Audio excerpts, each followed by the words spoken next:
find out why everybody Southern New York is going, run, go see, is Paris burning? So don't go anywhere, okay? Okay. All right.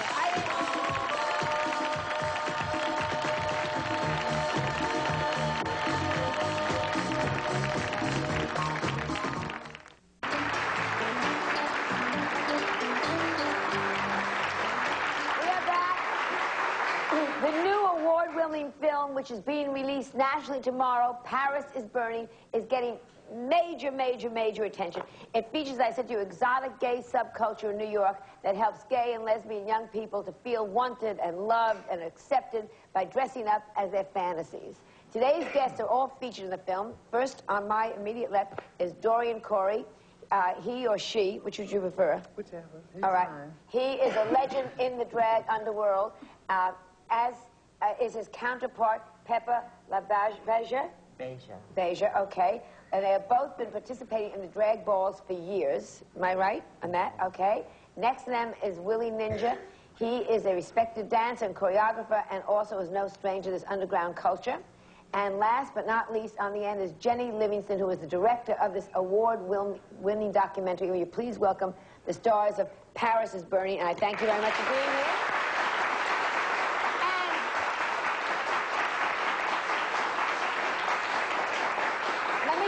Let me start with you, Jenny. Why is it called Paris? I said is Paris Burning because that's one of my favorite books. Why is it called Paris is Burning? It's named after an annual drag ball given by Paris Dupree called Paris is Burning. Okay. And there's also a line in the film where Willie says, I don't want to take voguing just to Paris is Burning. I want to take it to the real Paris and make the real Paris burn. So the title refers to crossover and burning desire and things like that. But it's much more. I mean, when they first said to me, we're going to do a show today, and we're going to do it on a drag ball and all this, I thought, we've done it, you know? And then I watched, we've done it, we've all seen it. We've seen it on Donahue, we've seen it on Oprah, we've seen it on me, we've seen it on Sally Jesse, even Regis and Cuddy talk about it.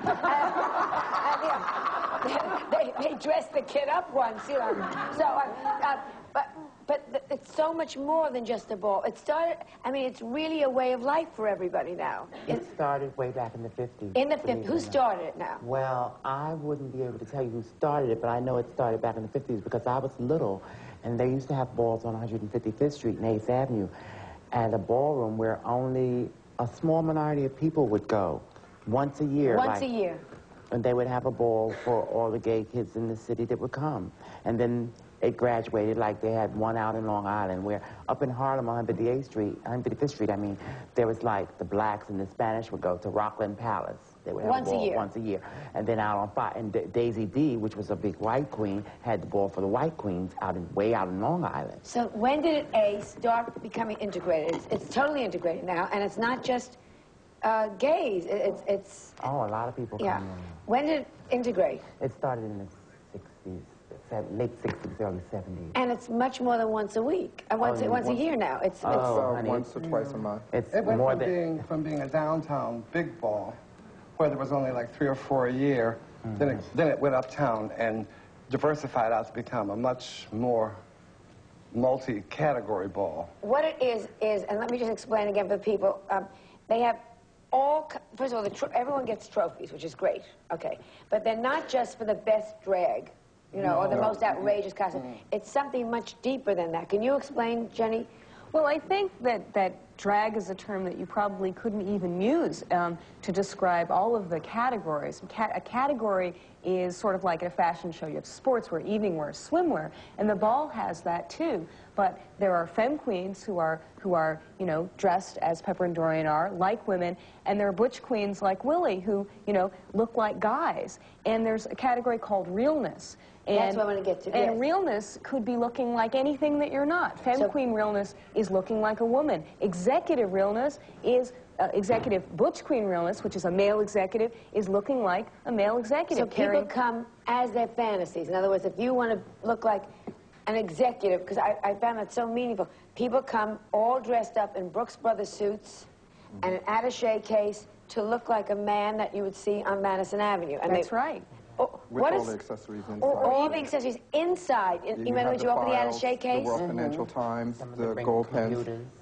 They bring little computers. So what, it becomes a fantasy. It's like a dress-up to say, tonight I am going to be an executive, or tonight I'm going to be, which I thought, preppy students, I thought was fascinating. People come dressed as preppy students. Or even, there's a category called Banji Boy and Banji Girl, which means a tough boy or a tough girl in the street. So even dressed like a straight, heterosexual mugger.